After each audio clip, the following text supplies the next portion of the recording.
할렐루야. 오늘도 말씀을 깨닫는 지혜와 응답받는 기도의 은총이 우리에게 넘치게 될 줄로 믿습니다. 우리는 지금 계속해서 유다의 3대 선왕 중에 한 명인 히스기야 왕의 이야기를 보고 있습니다.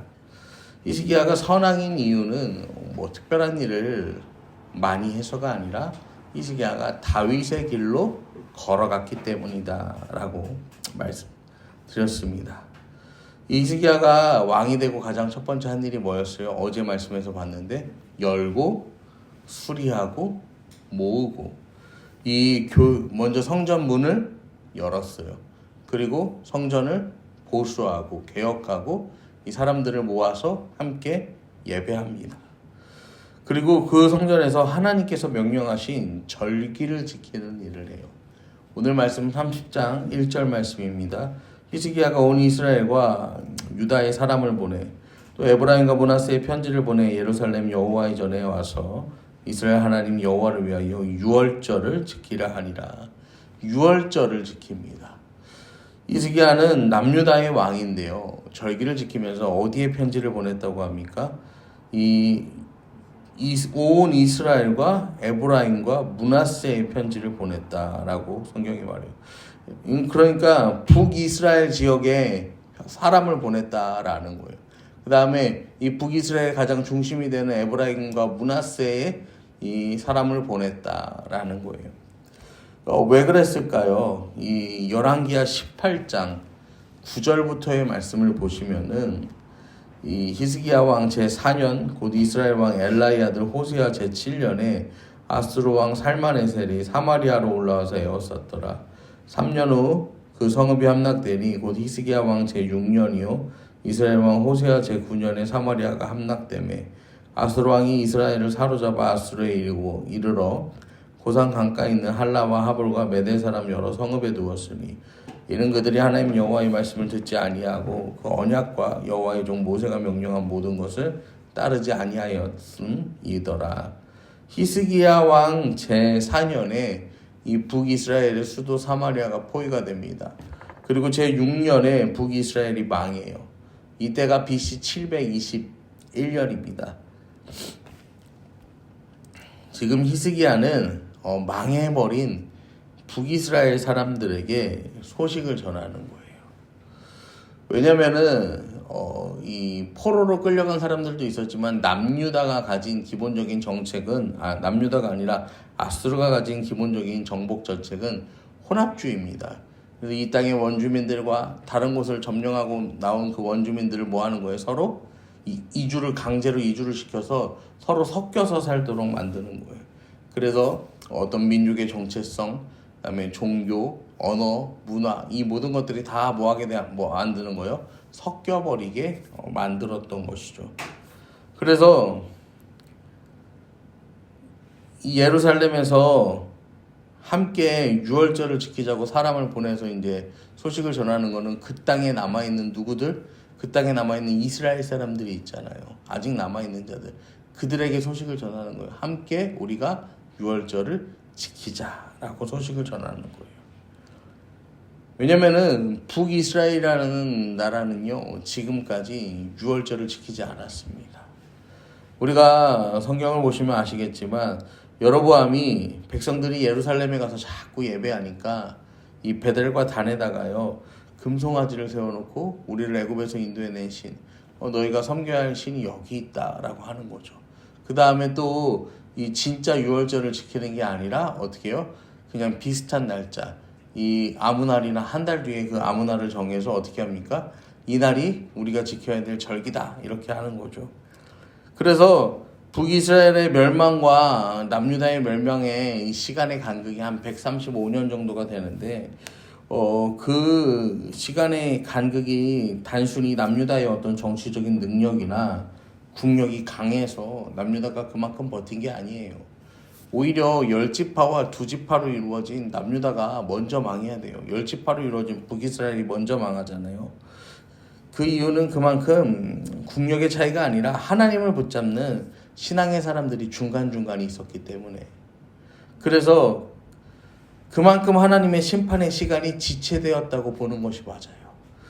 그래서 다시 오늘 말씀 1절을 보시면 히스기야가 온 이스라엘과 유다의 사람을 보내, 또 에브라임과 므낫세의 편지를 보내 예루살렘 여호와의 전에서 와서 이스라엘 하나님 여호와를 위하여 유월절을 지키라. 이스라엘의 하나님 여호와를 위하여 유월절을 지켜라 라고 말해요. 이 말이 뭐냐면요, 이스라엘의 하나님, 너희 북이스라엘 하나님, 우리 남유다의 하나님이 아니라 이 야곱의 이름을 말하는 거예요. 우리 원래 이스라엘이야. 우리 원래 한 뿌리지 않았냐. 지금 그런 거죠. 나라가 망해버렸는데 이스라엘이 무슨 의미가 있냐는 거야. 그냥 우리는 우리 원래대로 돌아가서 유월절 지키자는 거예요. 사실 지금까지 남유다도 뭐 유월절을 지켰지만 이 유다의 3대 선왕이라고 하잖아요. 그러면은 나머지는 어땠다는 거예요? 그렇게 선하지 않았다라는 거예요. 여러분, 그러면 그 왕들이라고 유월절을 제대로 지켰겠습니까? 유월절 제대로 지키지 않았어요. 오히려 이 유월절이 뭐가 되냐면은요, 북이스라엘 저들은 유월절을 제대로 지키지 못하는데 우리는 유월절을 지킨다. 이 스스로를 낫다고 여기는 의의 도구가 되었던 거죠, 절기가. 근데 이 북이스라엘이 망한 이 시점에서 이제 다 내려놓고 우리 하나님 앞에 진정으로 예배하자는 거예요. 여호와께 돌아가자는 말이에요. 나를 위해서 예배하지 말고 여호와를 위해서 예배하자라는 거예요. 신앙의 모습은 이 전과 지금이 이제 다르지 않지만 중심이 달라지는 거예요. 우리가 이 새벽을 깨워 기도하는 것도 하나님 영광을 위해서 우리가 하는 거지 나를 위해서가 하는 것이 아닙니다. 역대하 30장 2절과 3절에 보면 왕이 방백들과 예루살렘 온 회중과 더불어 의논하고 둘째 달 유월절을 지키라 하였으나 이는 성결하게 한 제사장들이 부족하고 백성도 예루살렘에 모이지 못하였으므로 그 정한 때에 지킬 수 없었습니다. 여러분, 원래 유월절은 첫째 달에 지켜야 되는데 둘째 달에 지킵니다. 히스기야가 유월절을 지키자고 말했으면 원래 율법대로 첫째 달에 지켜야 될 거 아니에요. 근데 둘째 달에 지키자고 말합니다. 근데 둘째 달에 지켜도 괜찮아요. 왜 괜찮냐면 민수기 9장을 보시면은 이 절기에 대해서, 특별히 유월절에 대해서 하나님께서 말씀하시는데 이 6절을 보면, 민수기 9장 6절을 보면 그때 사람의 시체로 말미암아 부정하게 되어 유월절을 지킬 수 없는 사람들이 있었는데, 그러니까 이 절기를 지키기 위해서 오다가 여러 가지 사건들을 만날 수 있어요. 이 사건들로 인해서 부정하게 되는 이 자들이 사람들이 있었습니다. 그러면은 부정하게 된 자는 또 하나님 앞에 나아가지 못했거든요. 이 사람들을 위해서 어떻게 해야 하나? 그러니까 이 하나님께서 이제 말씀하시는 거예요. 그들을 위해서는 11절에 보시면 둘째 달 14째 날 해질 때 그것을 지켜 어린 양의 무교병과 쓴 나무를 아울러 먹을 것이요. 그러니까 한 달 뒤에 유월절을 지킬 수 있도록 하나님께서 배려해 주시는 거예요. 지금 이 남유다 안에 있는 사람들 뿐만 아니라 북이스라엘, 에브라임과 므낫세의 편지를 보내고 사람을 보냈어요. 그들이 돌아오면서 여러 일들을 겪을 수 있잖아요. 그러니까 그러면은 정한 기일을 우리가 또 첫째 달 14째 날에 하면 어떻게 되는 거예요? 못 지킬 수도 있어. 그러니까 둘째 달 14째 날로 해서 그 기한을 늘리는 거예요. 그렇게 하고 4절부터 이제 오늘 다시 본문으로 돌아오셔서 30장 4절부터 5절을 보면 왕과 온 회중이 이 일을 좋게 여기고 드디어 왕이 명령을 내려 브엘세바에서부터 단까지 온 이스라엘의 공포와 일제히 예루살렘에 와서 이스라엘 하나님 여호와의 유월절을 지키라 하니 이는 기록한 규례대로 오랫동안 지키지 못하였습니다. 이게 온 나라가 회복되는 거예요. 브엘세바에서부터 단까지는 제일 남단에서 제일 북단까지 이스라엘이 가진 영토에 이스라엘과 남유다를 합쳐서 제일 남쪽, 제일 북쪽을 말하는 거예요. 여러분, 역대기에서는요, 이 북이스라엘이라는 나라가 등장하지 않았어요. 왜냐면은 이 하나님의 시선이 북이스라엘에 계시지 않으니까. 하나님의 시선은 예배하는 자들에게 있었기 때문에 남유다에만 하나님의 시선이 집중되어 있었던 거죠. 이렇게 예배를 잃어버린 자들, 하나님께 예배하지 않는 자들을 비추지 않다가요, 나라가 망한 이후에 나라가 완전히 망해버린 이후에 그들이 다시 예배의 자리에 섰을 때 북이스라엘의 이름이 성경에 기록됩니다.